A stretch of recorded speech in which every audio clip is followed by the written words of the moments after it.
Morality के रास्ते पे भी फिट नहीं बैठता, क्योंकि ये शहर को बसाया ही औरंगजेब ने था। और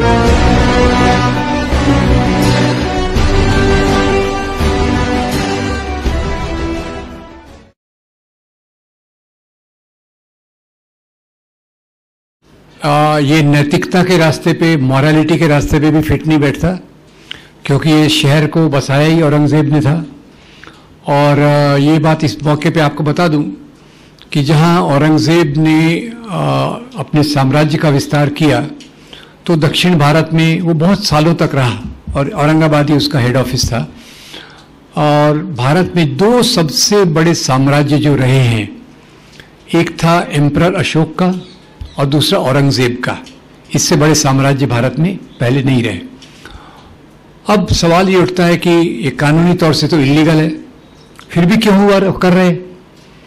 अब सवाल यही है, मुद्दा ये है, क्योंकि जिनके हाथ में पावर है और जो अपने पावर में बढ़ते गए हैं लगातार 95 साल तक, आप इशारा समझ लीजिएगा, 95 ईयर्स से लगातार वो काम कर रहे हैं। अब उनको दोष देना या खुद को दोष देना कि वो जब काम कर रहे थे नफरत फैलाने का, ये सब चीज़ें का, हम क्या कर रहे थे, हम क्यों सो रहे थे और हम आज जाकर क्या कर सकते हैं, ये दो बातें मैं आपके सामने रखना चाहूँगा। तो पहले एक थोड़ा सा मजाक की बात आपको बताता हूँ। इसके पहले इलाहाबाद और एक था ये कौन सा, मुगल सराय जंक्शन, लगातार एक के बाद एक नाम बदले जा रहे थे।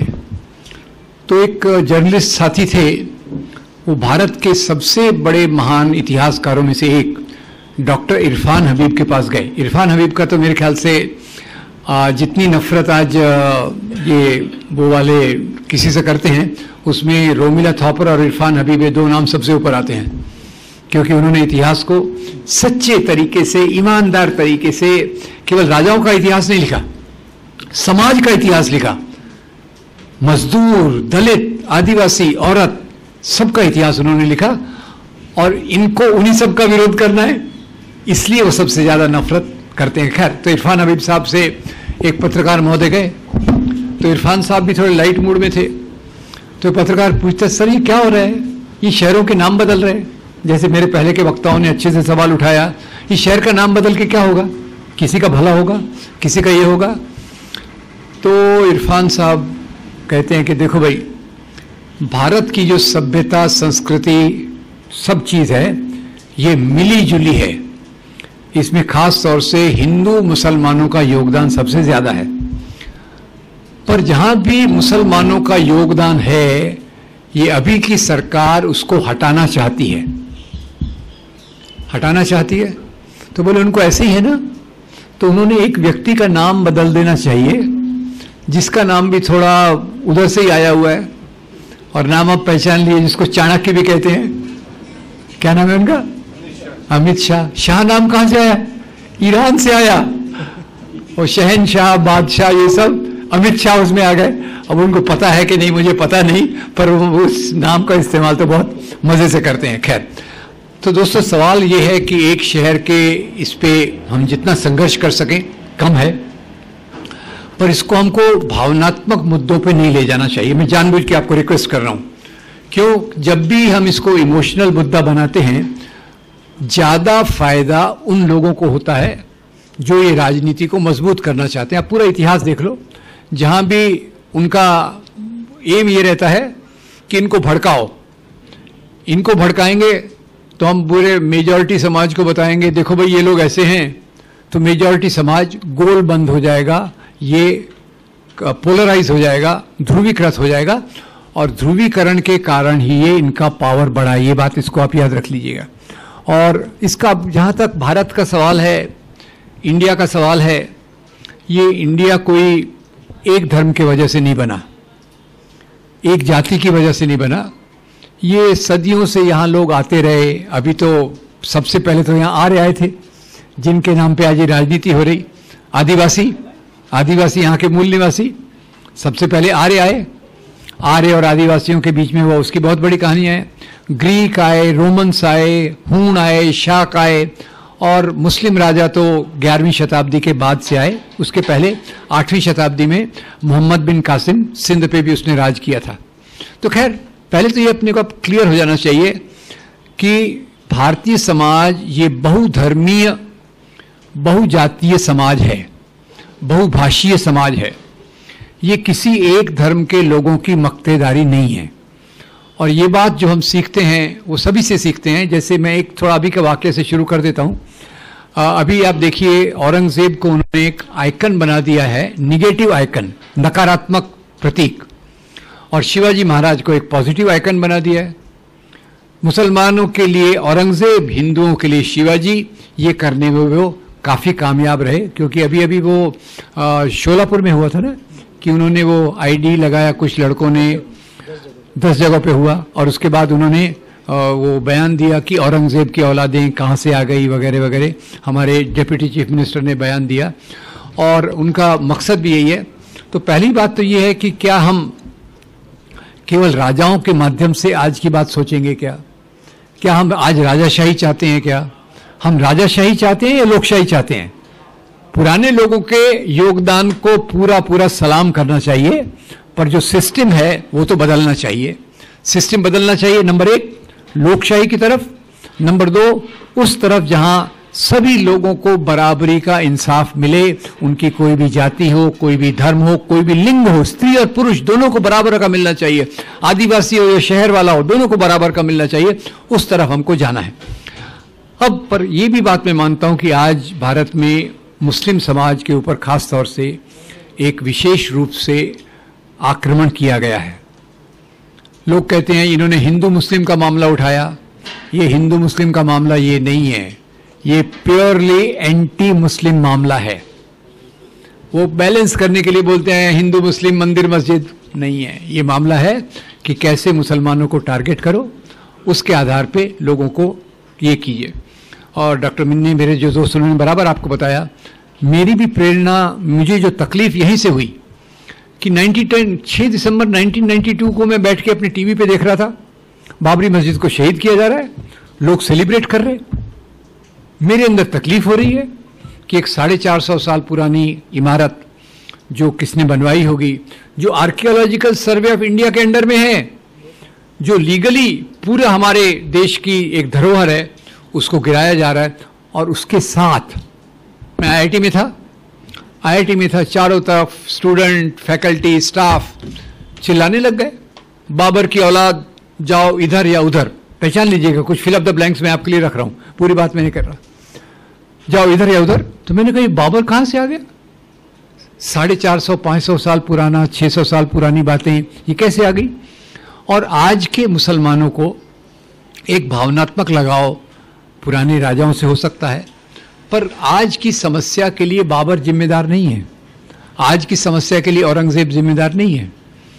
और ये जो प्रकार का इन्होंने माहौल खड़ा किया है, मुसलमान राजाओं के नकारात्मक पॉइंट्स, नेगेटिव पॉइंट्स को लेकर आज के मुसलमानों को निशाना बनाना, ये सांप्रदायिक राजनीति का पार्ट है।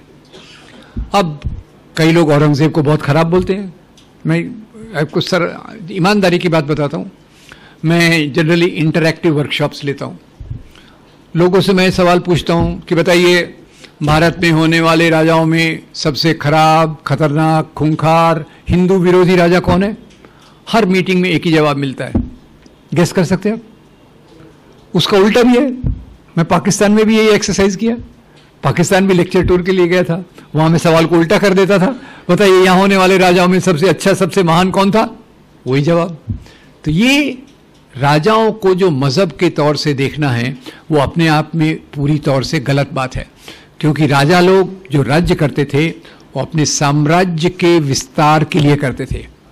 राजा लोग जो राज्य करते थे, धर्म के आधार पे भेदभाव नहीं होता था, ये मैं आपको बता दूं।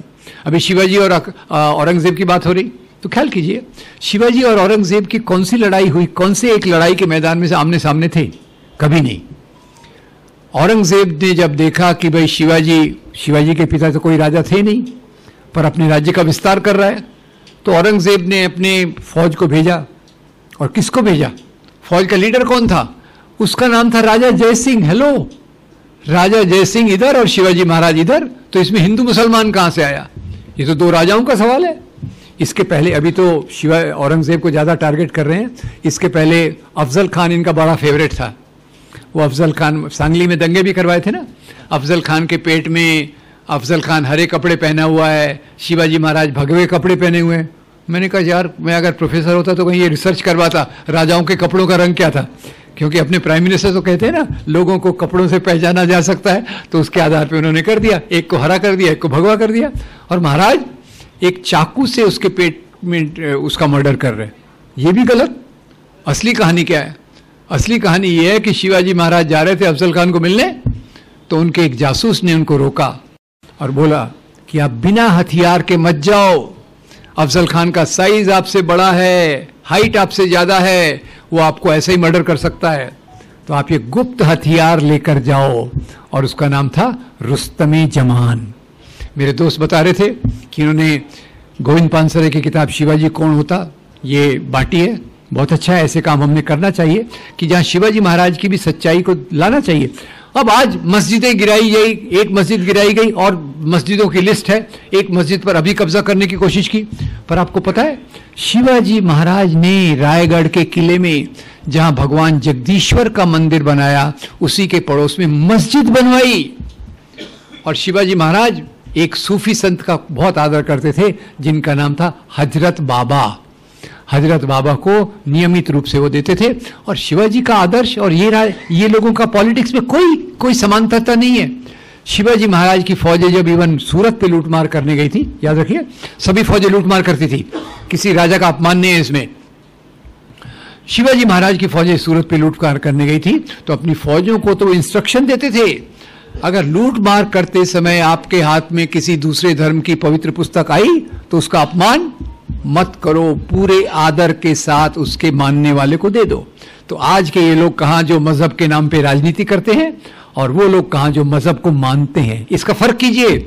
मजहब को मानना, मजहब के रास्ते पर चलना एक बात है, और मजहब के नाम पे सियासत करना, मजहब के नाम पे पॉलिटिक्स करना वो दूसरी बात है। आज हम इसी बात को देख रहे हैं। खैर, अब ये राजाओं का जो दरबार ये सब है, इसको भी आप देख लीजिए।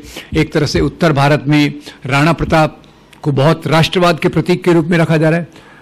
Maharana Pratap as a symbol of Hindu nationalism, मुझे बहुत ये शंका होती है, राजा लोग कभी भी आज के राष्ट्र का सिंबल नहीं हो सकते। आज के सिंबल वही हो सकते हैं जिन्होंने जंगे आजादी में भाग लिया। आज के सिंबल वही हो सकते हैं जो भगत सिंह से लेके, अशफाक उल्लाह से लेके, मौलाना आजाद से लेके, महात्मा गांधी, अंबेडकर, सुभाष चंद्र बोस, सरदार पटेल, नेहरू, ये हमारे आज के सिंबल हो सकते हैं। राजाओं को हिंदू राष्ट्रवाद का प्रतीक मानना ये अपने आप में गलत बात है, क्योंकि भारत जो बना वो आजादी, जंगे आजादी से बना। इसके पहले जो यहाँ लोग थे, अलग अलग राजा थे, अलग अलग क्षेत्र थे, उनकी अलग अलग प्रकार से लड़ाइयाँ होती रहती थी, उसके आधार पर हमको नहीं चलना। तो ये आज जो नफरत की राजनीति है, क्योंकि अभी हमारी मैडम हमको बता रही थी, ज़्यादा फोकस मैं इस बात पे करूं कि आगे क्या करें, पर थोड़ा मैं 10-15 मिनट में एक बैकग्राउंड दे देता हूं कि आज ये समस्या खड़ी क्यों हुई। ये समस्या धर्म की है, हिंदू मुसलमान की है, या ये समस्या एक धर्म के नाम पर होने वाली राजनीति की है, उसको मैं थोड़ा आपसे पहचान कराना चाहता हूं। तो दोस्तों, हुआ ऐसा कि भारत में राजाशाही थी, बाद में अंग्रेज लोग यहाँ आए। आप बुरा ना माने तो मैं, क्योंकि इन्होंने बताया ना मैं IIT में प्रोफेसर भी था, तो आदत लगता है लोगों से सवाल पूछते रहो। तो अगर बुरा ना माने तो आपसे एक सवाल पूछ लूं, भारत को आज़ादी कब मिली? गलत जवाब भी चलता है, कुछ जवाब तो दीजिए। 15 अगस्त 1900। चलिए, आपका बहुत शुक्रिया, आपने मेरा कंफ्यूजन दूर कर दिया, क्योंकि एक बड़ी एक्टर अभी बोलती रहती है कि भारत को आज़ादी 2014 में मिली, इसलिए मैं बड़ा कंफ्यूज हूँ। खैर, एनीवे, अब सवाल यह है, देश की गुलामी कब होती है? देश की गुलामी तब होती है जब कोई यहाँ का शासक यहाँ की संपत्ति को लूटकर विदेश ले जाए, जब यहाँ के शासक इंस्ट्रक्शन बाहर से आए। अब बाबर को आप नफरत करते हो, औरंगजेब से नफरत करते हो, बताइए बाबर यहाँ की संपत्ति बाहर ले गया? नहीं ले गया। औरंगजेब ने यहाँ की संपत्ति बाहर भेजी? नहीं ले भेजी। संपत्ति भेजी बाहर किसने? अंग्रेजों ने। अंग्रेजों ने केवल कोहिनूर हीरा नहीं ले गए, वो हमारी इतनी चीजें ले गए कि यहां अकाल पड़ने लग गए। हमारा जो जीडीपी था औरंगजेब के समय, भारत का contribution to the global GDP 24% था, और जब अंग्रेज यहां से गए तो भारत का कंट्रीब्यूशन रह गया 4%। कैसे हुआ? संपत्ति को लूटकर वो ले गए। अब इसी बीच में एक और बड़ा टप्पा आता है, अंग्रेज आए और यहां भारत के लोगों ने उनके खिलाफ क्रांति की। किसानों की हालत खराब हुई, टैक्स सिस्टम बढ़ा दिया, यहां के रियासत के राजाओं की कई हालत खराब हुई, तो लोगों ने क्रांति की। और ये क्रांति के बारे में फिर से आपको मेरे सवालों का जवाब देना पड़ेगा। 1857 की क्रांति, बताइए 1857 की क्रांति की चिंगारी किसने लगाई थी? पहला व्यक्ति मंगल पांडे, वेरी गुड। और इसका लीडर कौन था? बहादुर शाह जफर। बहादुर शाह जफर के साथी कौन थे? तात्या साहब टोपे, नाना साहब पेशवा, झांसी की रानी। हिंदू मुसलमान मिलकर अंग्रेजों के खिलाफ लड़े। Right wrong? अंग्रेजों को लगा अगर इनकी ऐसी एकता रही सामाजिक तौर पे, राजनीतिक तौर पे, तो हमारा शासन नहीं चल पाएगा। तो कौन सी नीति लगाएंगे वो? Divide and rule. और डिवाइड एंड रूल के लिए उन्होंने देखा एक तरफ हिंदू कम्युनिटी है, हिंदू कम्युनिटी में भी बहुत सारे डिविजन है, और दूसरी तरफ मुस्लिम कम्युनिटी है। ये उनको डिवीजन का पॉइंट मिला और उन्होंने इतिहास की किताबें लिखवाई, स्पॉन्सर की, इतिहासकारों को पैसे दिए, ऐसा इतिहास लिखाओ कि लोगों में बंटवारा हो। और उसलिए उन्होंने जेम्स मिल की किताब 1818 में आई। उसने कहा पहले हिंदू पीरियड था, फिर मुस्लिम पीरियड था, अभी ब्रिटिश पीरियड आ गया। इसकी आप चालाकी समझ रहे? हिंदू पीरियड, कभी कोई पूरा हिंदू पीरियड नहीं था। अब हिंदुओं में भी अलग अलग सेक्ट है, कोई मौर्य है, कोई नंद है, कोई ये है, कोई वो है, उसको उन्होंने हिंदू पीरियड कर दिया। फिर मुस्लिम पीरियड, मुस्लिम युग आ गया, उसमें गजनवी थे, गुलाम थे, खिलजी थे, मुगल थे, और खुद को क्रिश्चियन नहीं कह रहे, खुद को क्या कह रहे? ब्रिटिश। अब यहां से उन्होंने राजाओं को राज्य सत्ता के बदले उनको उन्होंने कर दिया धर्म का प्रतिनिधि। याद रखिए दोस्तों, राजा लोग धर्म के प्रतिनिधि नहीं होते। मैं उस बात को मानता हूं जहां धर्म का प्रतिनिधि एक संत होता है, वो निजामुद्दीन औलिया हो, ख्वाजा गरीब नवाज हो, कबीर हो, तुकाराम हो, नामदेव हो या नरसिंह मेहता। अभी अभी वो वारी निकली थी ना, वारी में मुझे पहले लगता था हिंदू लोग होते होंगे, पर मैंने देखा वहां शेख मोहम्मद के मानने वाले बड़ी संख्या में जा रहे हैं।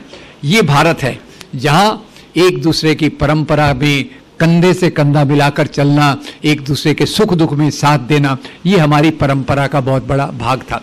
खैर, अब उसको अंग्रेजों ने जिस प्रकार से प्रस्तुत किया, तो एक दूसरी बात भी हुई 1857 के बाद। एक बात याद रखिए, अंग्रेजों ने इसका पूरा दोष मुसलमानों पे डाला, और उसके बाद ज्यादातर मुसलमान जिन्होंने इसमें हिस्सा लिया उनको फांसी के तख्ते पर नहीं लटकाया, उनको लटकाकर दिल्ली से लेकर मेरठ तक के जो झाड़ थे उन झाड़ों पर उनको लटकाया। और यहां से कम्युनिटी में एक डर हुआ। इस डर की प्रक्रिया को दूर करने के लिए फिर सर सैयद अहमद, उन्होंने इंग्लिश एजुकेशन के पे जोर दिया, फिर बाद में और प्रोसेसेस भी चालू हुई। अब यहां मैं थोड़ा से मैं आपको बता दूं कि इंडियन नेशनलिज्म कहां से आया और आज जो धर्म के नाम की राजनीति वो कहां से आई। एक बात मैं क्लियर कर दूं कि अंग्रेजों के आने के बाद मैंने बताया उन्होंने कितना शोषण किया, पर यह भी बता दूं कि अंग्रेजों के आने के बाद यहां कुछ परिवर्तन भी आए जो काफी अच्छे भी थे। Railways, telephone, telegraph, postal system, आधुनिक शिक्षा, आधुनिक न्याय व्यवस्था, ये सब चीजें भी आई। और यहां मैंने अभी अभी पढ़ा कि 1857 के बाद ही कलकत्ता, मद्रास और बॉम्बे यूनिवर्सिटीज चालू हुई, यानी एजुकेशन की भी एक अच्छी शुरुआत हुई जो बाद में चलकर ज्यादा मजबूत हुई। तो एक तरफ ये प्रक्रियाओं से नए प्रकार के लोग आए और इसमें से इंडियन नेशनलिज्म निकला। ये नए प्रकार के लोग कौन थे? पहले व्यापारी उद्योगपति, टाटा, बिरला, बजाज, सिंघानिया, डालमिया, इन्होंने फैक्ट्रियां खोली, फैक्ट्रियों में मजदूर काम करने लग गए, तो दूसरा मजदूर वर्ग आया। और तीसरे जो वर्ग थे आधुनिक शिक्षित वर्ग, ये तीन वर्ग आए और ये तीनों में से ही भारतीय राष्ट्रवाद का उदय होता है। इसको मैं एक्सप्लेन करूंगा। अब क्या हुआ, पुराने जो राजा नवाब जमींदार जागीरदार थे वो कोई खत्म नहीं हुए, वो भी अपने चलते रहे, तो इनका पावर कम होने लग गया। अब इनका जब पावर कम होने लग गया तो इन्होंने ये नहीं कहा कि हमारा पावर कम हो रहा है, इन्होंने कहा हमारा धर्म संकट में है, मजहब संकट में है। याद रखिए दोस्तों, धर्म कभी संकट में नहीं होता, मजहब कभी खतरे में नहीं होता। खतरे में होती है कुछ लोगों की सत्ता, जिसको छुपाने के लिए वो मजहब के कपड़े पहनते हैं। और इन लोगों को खतरा लगने का दूसरा सबसे बड़ी बात यह थी कि जो उनके गुलाम थे, जमीन पे काम करने वाले, वो अब शहरों में जाके काम कर रहे हैं। और जो औरतों की गुलामी थी उसको तोड़ने के लिए सावित्रीबाई फुले जैसे लोगों ने, फातिमा शेख जैसे लोगों ने लड़कियों के लिए स्कूल चालू किए। अब ये थोड़ा मुझे दुख भी होता है कि ऑडियंस में महिलाएं कम है, फिर भी मैं इस बात को कहूँगा कि लड़कियों की शिक्षा बहुत महत्वपूर्ण थी।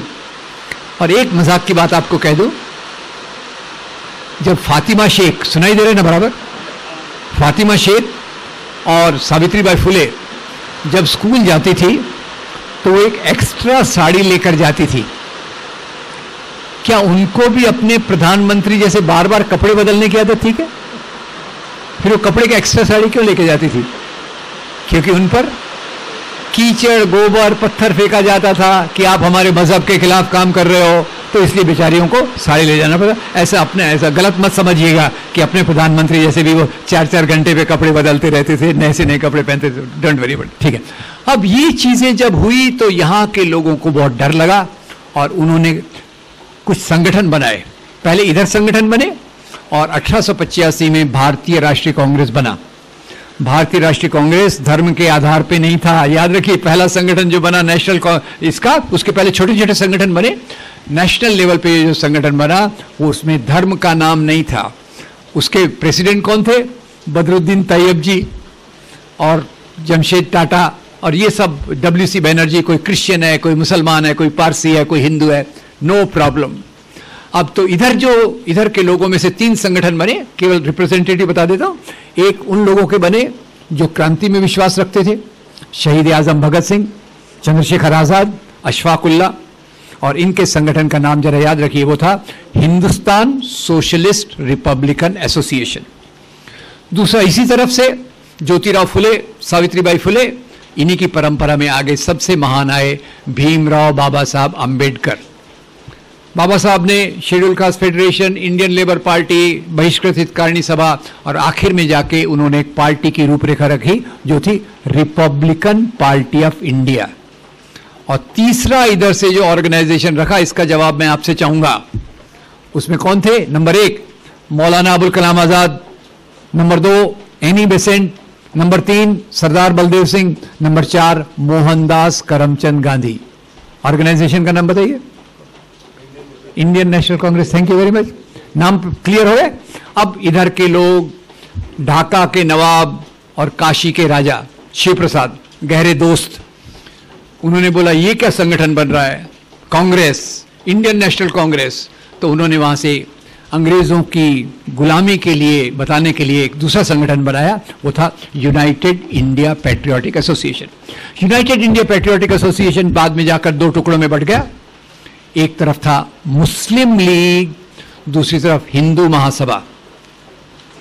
और मुस्लिम लीग ने मुस्लिम राष्ट्र की बात की, हिंदू महासभा ने हिंदू राष्ट्र की बात की। और इसी हिंदू राष्ट्र को लेकर एक संगठन बना 1985 में। उसका नाम भी आपको मुझे बताना पड़ेगा। 1925 में जो लोग पहले हाफ पैंट पहनते थे आजकल फुल पैंट पहनते हैं। अरे very good, thank you very much. ठीक है, तो अब ये देख लीजिए, मुस्लिम लीग, हिंदू महासभा, हिंदू राष्ट्र के लिए RSS। और इधर देखिए, नौजवान भारत सभा, Hindustan socialist Republican association, Republican party of India, भारतीय राष्ट्रीय कांग्रेस। क्या फर्क दिखता है आपको? इधर के नामों में सब लोगों को ले चलने की बात है, धर्म का नाम नहीं है। धर्म का आदर है, धर्म का आदर है, पर धर्म का नाम नहीं है। इसी संगठन में एक तरफ मैं कहता हूं मौलाना अबुल कलाम आजाद, एक तरफ मैं कहता हूं मोहनदास करमचंद गांधी।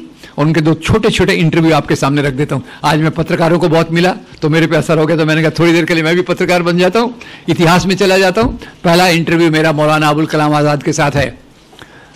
मैं पूछता हूं, मौलाना साहब आप तो इतने अच्छे मुसलमान हैं, आपने कुरान का तर्जुमा किया है आप मुस्लिम लीग क्यों नहीं ज्वाइन करते, पाकिस्तान की मांग का समर्थन क्यों नहीं करते?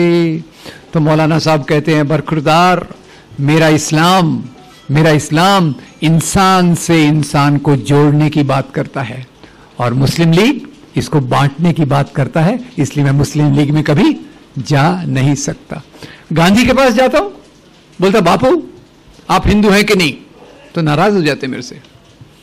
बोलते हैं मैं सनातनी हिंदू हूं, अपने धर्म के लिए मैं अपनी जान तक दे सकता हूं। क्या कहा उन्होंने? जान दे सकता हूं। आज क्या हो रहा है? लोग जान दे रहे या ले रहे? दे रहे। मैं एक सनातनी हिंदू हूं, अपने धर्म के लिए मैं अपनी जान तक दे सकता हूं, पर वो मेरा निजी मामला है। जिस राज्य सत्ता के लिए मैं काम कर रहा हूं वो राज्य सत्ता ना आपके ना मेरे धर्म द्वारा चलेगी।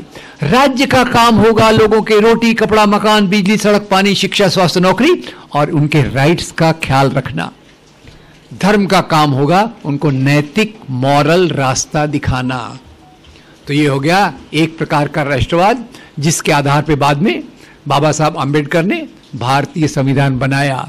और आजादी, भारतीय संविधान आजादी के आंदोलन के मूल्यों को लेकर बना है, ये हवा में से नहीं आया। बाबा साहब ने इन्हीं मूल्यों को लेकर भारतीय संविधान बनाया, जिसको लेकर आज, जिसको बचाने की जरूरत आज पहले से बहुत ज्यादा आ पड़ी है।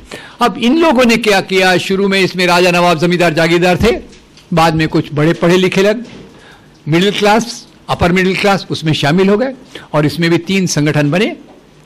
पहले संगठन का नाम, मैं लीडर का नाम लेता हूं, जरा संगठन का नाम आप बताते जाइए। लीडर का नाम मोहम्मद अली जिन्ना, मुस्लिम लीग, ठीक है। फिर वो अपने जो वो बार बार माफी मांगने वाले थे, क्या नाम था उनका? वो छूट गया, कौन सा संगठन बना ज्वाइन 1936 में? हिंदू महासभा। और उसको हिंदू राष्ट्र को लेकर आरएसएस बना। तो क्लियर ये है कि ये लोग धर्म के नाम पर पुरानी वैल्यूज को चालू रखना चाहते हैं। ये सब कहां से निकले हैं? राजाओं से, नवाबों से, जमींदारों से, जागीरदारों से। और ये कहां से निकले हैं? ये निकले हैं नए वर्गों से, शिक्षित वर्ग, पढ़े लिखे वर्ग, शिक्षित महिलाएं, शिक्षित मजदूर, इनसे निकले हैं। ये 2 फर्क है। इसलिए इधर के लोगों ने आधुनिक भारत के बनने में पूरा योगदान दिया, पूरा योगदान, 100% योगदान इन्होंने दिया। भगत सिंह ने देश में जोश भरा, आजादी चाहिए, मैं उसके लिए फांसी, क्या मुझे आप फायरिंग स्क्वाड के सामने रख दो। याद है आपको? भगत सिंह को फांसी की सजा दी गई, माफी नहीं मांगी। उन्होंने कहा क्यों मुझे फांसी दे रहे हो, मैं तो क्रांतिकारी हूं, आपका विरोधी हो, फायरिंग स्क्वाड के सामने मेरे को आप मरवा दो।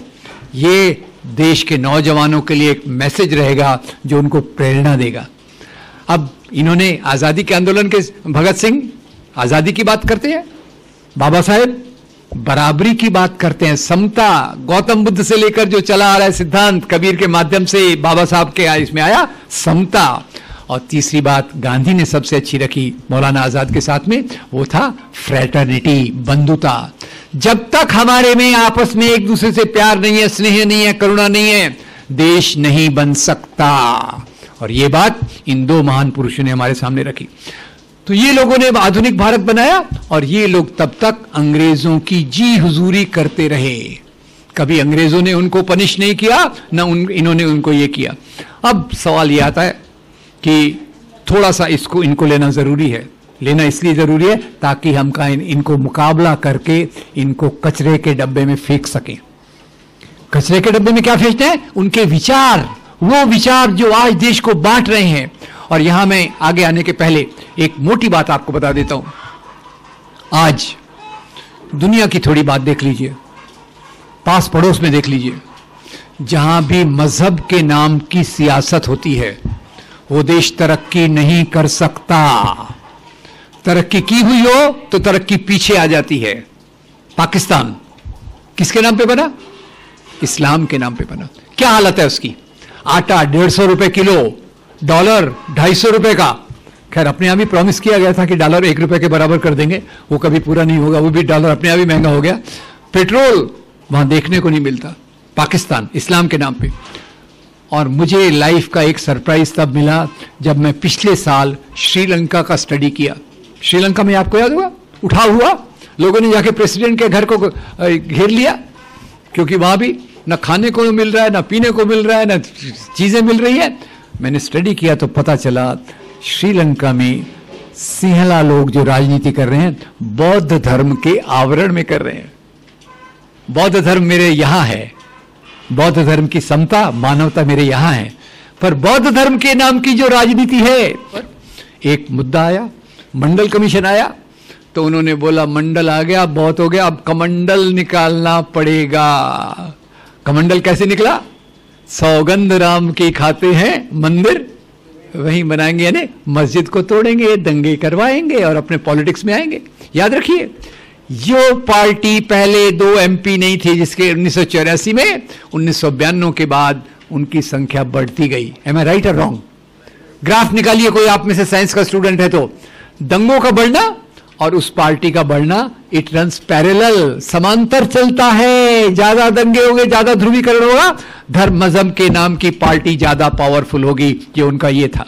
अब ये मजबूत कैसे हुए, इसके लिए थोड़ा पीछे आता हूं और उनके मुद्दे भी जरा देख ले, एक बार मुद्दे देख लेते हैं, फिर उनका मैकेनिज्म पे आता हूं। मुद्दे देख लीजिए।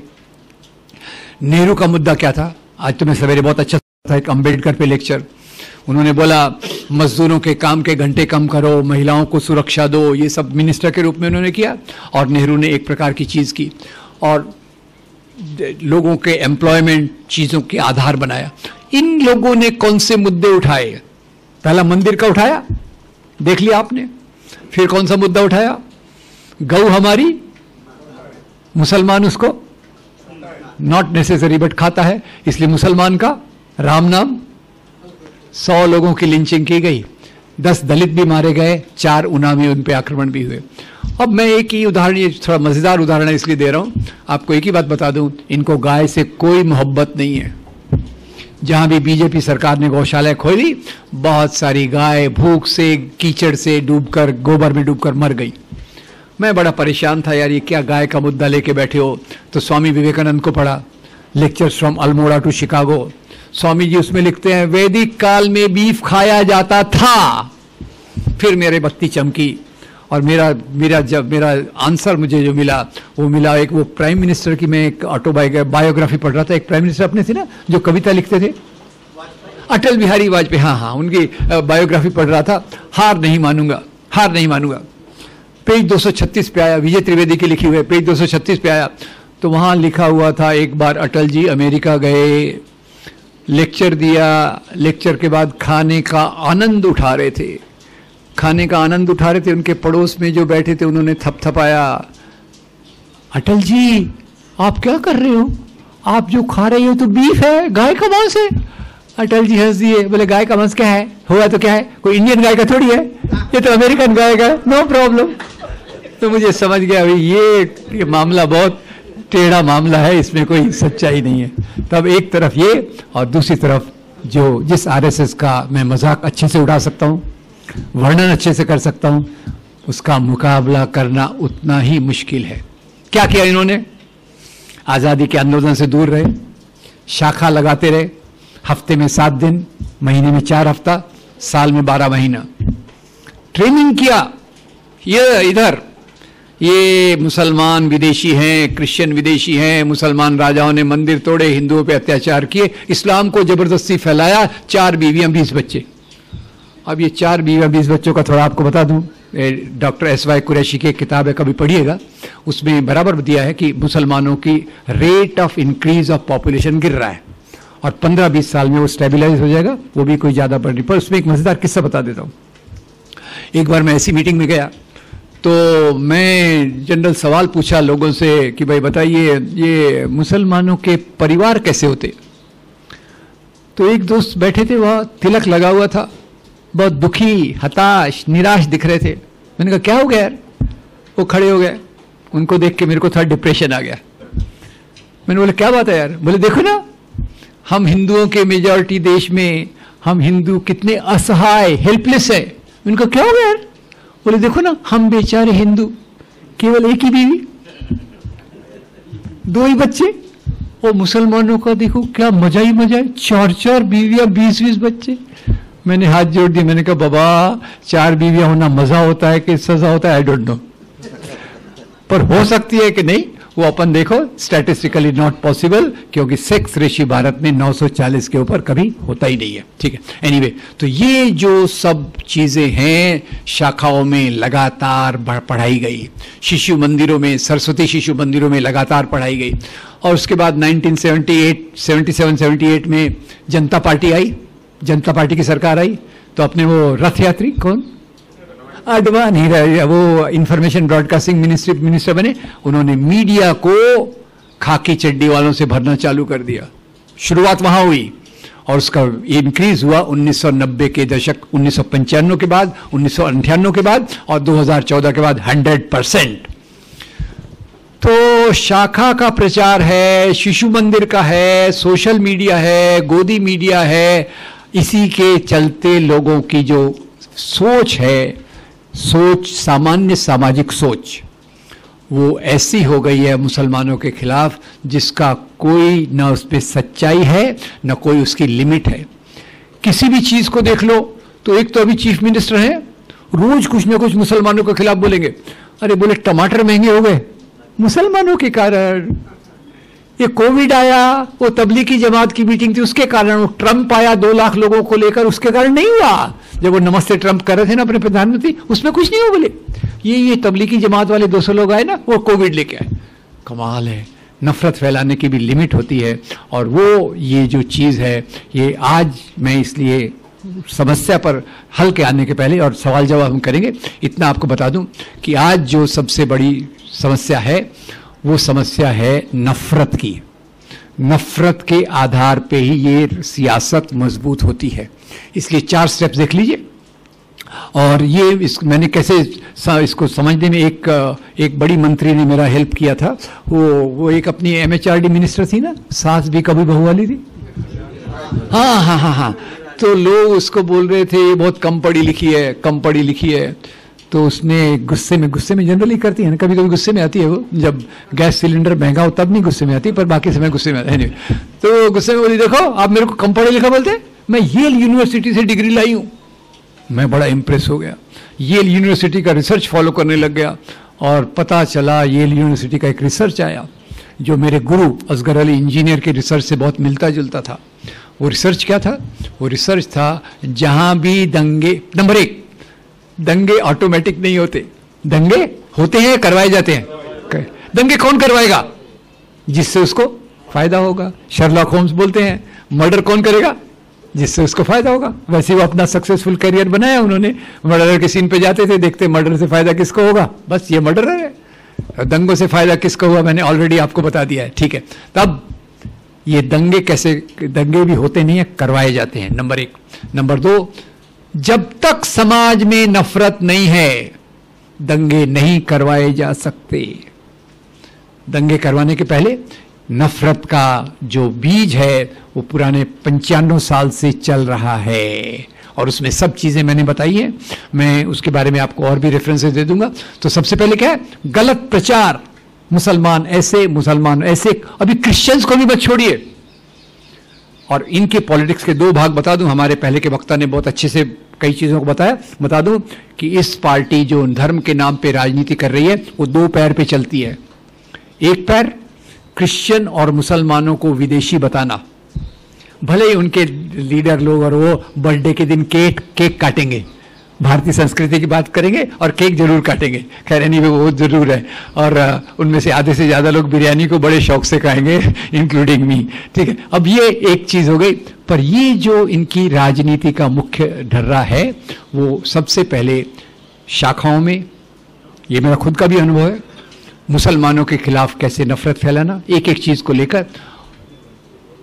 इसको कहते हैं मिसकंसेप्शंस, मिथक के आधार पे नफरत के कारण दंगे फैलाए जाते हैं। दंगे फैलाने के कारण समाज में ध्रुवीकरण, और ध्रुवीकरण के बाद वो पार्टी पावर में मजबूत होती है।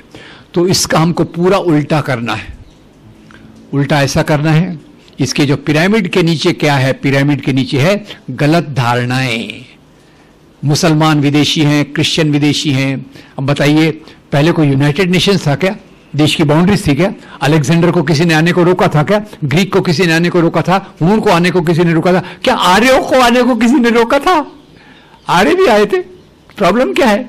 सबे भूमि गोपाल की। ये देश की बाउंड्रीज तो अभी अभी बनी है 200-300 साल पहले। यूनाइटेड नेशंस 60-70 साल पहले आया है, जहां हम बोलते हैं ये हमारा पार्ट। चाइना के बारे में नहीं बोलने का, क्योंकि चाइना ऑक्यूपाई करे तो हम चुप रहने का, पर पाकिस्तान ने थोड़ा सा भी किया था, पाकिस्तान मुसलमान, क्योंकि वो इक्वेशन हमने बिठा दिया। पर चाइना के बारे में मैं नहीं बोलूंगा, गलत बात है। खैर, तो ये देश की बाउंड्रीज को, इसमें मुसलमान, इसको क्रिश्चियन को विदेशी कहना, और मैंने एंटी क्रिश्चियन वायलेंस का भी उतना ही स्टडी किया है जितना एंटी मुस्लिम वायलेंस का मैं समझने की कोशिश कर रहा हूं। तो पहली बात, मेरा निवेदन यह है दोस्तों कि शॉर्ट टर्म लॉन्ग टर्म आपके सबके दिमाग में क्लियर होगा, ये समस्या पिछले 9 साल में पहले से 5 गुना बढ़ गई है। एम आई राइट और रॉन्ग? और ये जो समस्या बढ़ गई है, सरकारी एजेंसीज में, सरकारी ईडी हो, ये हो, जुडिशरी का बड़ा हिस्सा हो जो राहुल गांधी को 2 साल की सजा दे देता है पार्लियामेंट में स्पीच के लिए, ये सब के बीच में कई घुसपैठ बहुत मजबूत है। और एक ऑर्गेनाइजेशन की बात मैं नहीं कर रहा, इसको कहते हैं डीप स्टेट। अभी यूनिवर्सिटीज के वाइस चांसलर देखिए, क्या क्वालिफिकेशन है वाइस चांसलर बनने की, क्या क्वालिफिकेशन है यूनिवर्सिटी में प्रोफेसर बनने की, आपकी विचारधारा क्या है? क्या आप नमस्ते सदावस्तले में मानते हैं? आ जाओ। नहीं मानते? बाहर। तो इसलिए केरल में अपने भाई साहब एक हैं, केरल के गवर्नर, वो भी उसी प्रकार के वाइस चांसलर्स का अपॉइंटमेंट कर रहे हैं। एक समय में हमारी दोस्ती भी थी, हमने बाद में देखा भैया ये तो बहुत गलत रास्ते पे जा रहे हैं, इनको छोड़ो। तो ये सब जो घुसपैठ है, तो एक तो है अभी लास्ट में शॉर्ट टर्म लॉन्ग टर्म। 8-10 महीने पहले तक मुझे नाउम्मीदगी पूरी थी, 100% तक नाउम्मीदगी में आ गया था। मैं किसी पार्टी में कभी नहीं जाऊंगा, लिख के दे रहा हूं। किसी पार्टी में कभी नहीं था, लिख के दे रहा हूं, ठीक है। पर 8-10 महीने पहले जब भारत जोड़ो यात्रा शुरू हुई और उसमें मैंने जो लोगों का रिस्पांस देखा और जिस प्रकार के मुद्दों को उठाया गया, क्या मुद्दे उठाए गए? गरीबी, भुखमरी, बेरोजगारी, महिलाओं की सुरक्षा, आदिवासियों की समस्या, और भारत जोड़ो। जोड़ो का मतलब जो हमारे धर्म के नाम पे दीवारें खड़ी की गई हैं, उन नफरत की दीवारों को तोड़ के मोहब्बत के पुल बनाओ। उनका एक दूसरा वाक्य है, ये मेरा वाक्य है। नफरत की दीवारों को खड़ा किया गया, वो दीवारों को तोड़कर मोहब्बत के पुल बनाओ।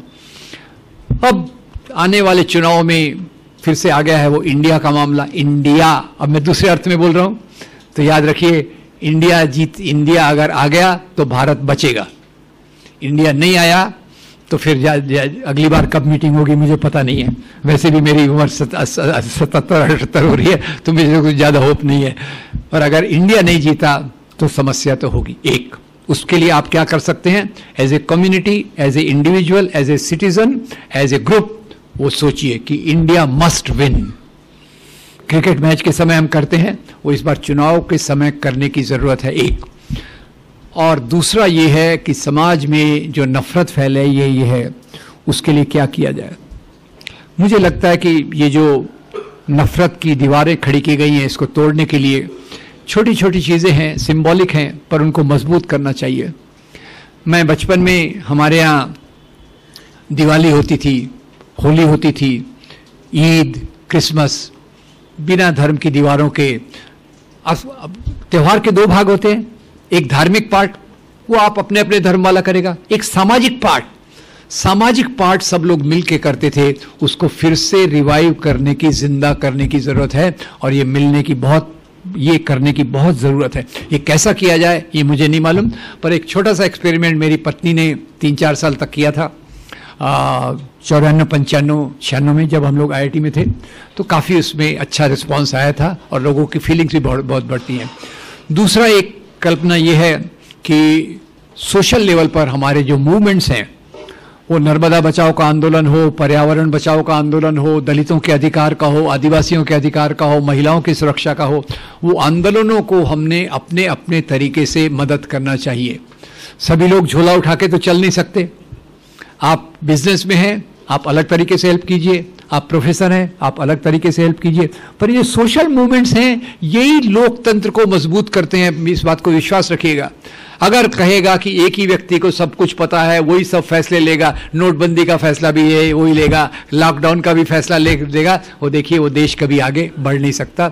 और हमारे पिछले 9 साल के इंडेक्स कहते हैं दलितों पर होने वाले अत्याचार, आदिवासियों पर होने वाले अत्याचार, महिलाओं पर होने वाले अत्याचार, उसकी तो बात ही आज तो शर्म से हमारा सिर डूब जाना चाहिए, जिस प्रकार का हमने मणिपुर में देखा।